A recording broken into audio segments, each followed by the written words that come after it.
Okay, this is Monday night's homework for week 15. And number 1 says put the fractions and decimals on the number line below. So I have 3/4, 785 thousandths, 1/3, 5/10, 5/7.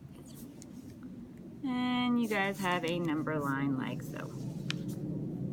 It goes between 0 and 1. Well, the first thing I need to do is I want to make my fractions into decimals. I know that 3/4 is 75 hundredths because 3/4 equals 75 cents. And I know that 1/3 is 33 hundredths. I do not know what 5/7 is, so I need to ask my question. Can I make it into a money value? No, there's nothing that can divide a dollar into 7 parts. And can I multiply 7 to make it a 10 or 100? And I cannot. So I'm going to set it up like a division problem. I'm going to add a decimal point into zeros, and I'm going to bring up my decimal point. Can 7 go in the 5? The answer is no. So I'm going to look at 50. How many times can 7 go into 50? It can go 7 times, which is 49. 50 minus 49 is 1. Bring down our 0. How many times can 7 go into 10? It can go in 1 time. 7 times 10 is 7. 10 minus 7 is 3. So I have 71 hundredths.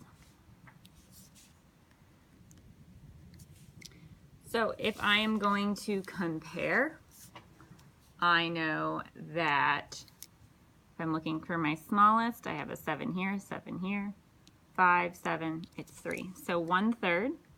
The smallest, so I'm going to put 1/3 right here. It's always good to put 5/10 or 1/2 in the middle because that's easy to remember, so I'm going to put that in the middle. And now I see that all of these are around the same place. I have 75, 78, 71. So I'm going to put my smallest one first, which is 5/7. Then I'm going to look at my next smallest one. So I have a 5 here and an 8 here, so it's going to be 5. So it's going to be 3/4, which means my last one is 7/8. Is 785 thousandths. Okay, number 2 says solve. So I have $23.67 times 27. 7 times 7 is 49. 7 times 6 is 42. Plus 4 is 46. 7 times 3 is 21. Plus 4 is 25. 7 times 2 is 14. Plus 2 is 16. I'm done with 7, so I'm going to cross it out and put a 0 down. 2 times 7 is 14. 2 times 6 is 12. Plus 1 is 13. 2 times 3 is 6. Plus 1 is 7. 2 times 2 is 4.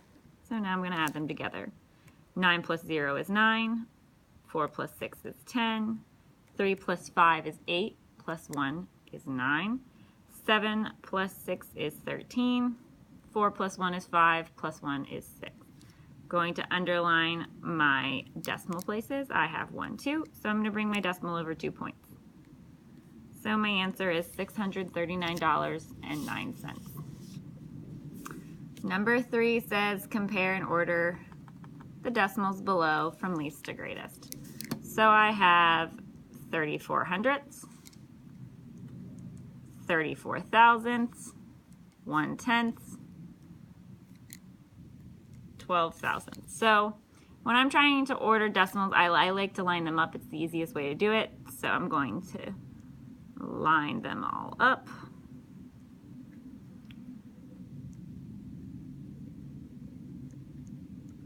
And I know that if I have ones that don't match, I can add zeros on the end. It doesn't change how much it's worth. So it's just like when we're checking ABC order. These are all zeros. You go next.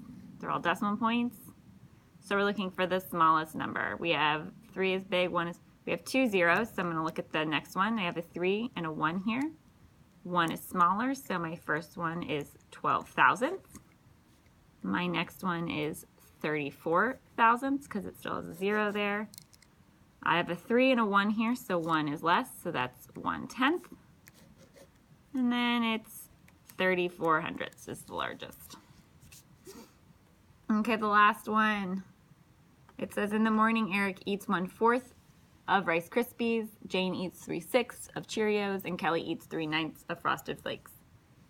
Who ate the most cereal? So I have 3/6, I have 1/4, and I have 3/9. Well, I can see that 3 is half of 6, so that's actually equal to 1/2, and I know that 1/2 is 5/10. 1/4, I can use my money knowledge for that. You can break a dollar into 4 parts by using quarters, and 1/4 is equal to 25 cents or 25 hundredths. And 3/9 is not simplified, so I'm going to simplify it by dividing the top and the bottom by the same number. 3 divides into 3 one time.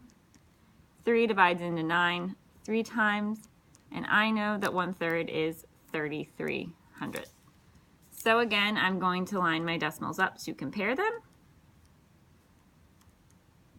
And I'm looking for who ate the most. This is all 0, so I'm going to go to my next place, which is a decimal point. And then to the next place, I have a 5, a 2, and a 3. The 5 is the most, so that lets me know that 3/6 is the most, and Jane ate 3/6. So Jane ate the most.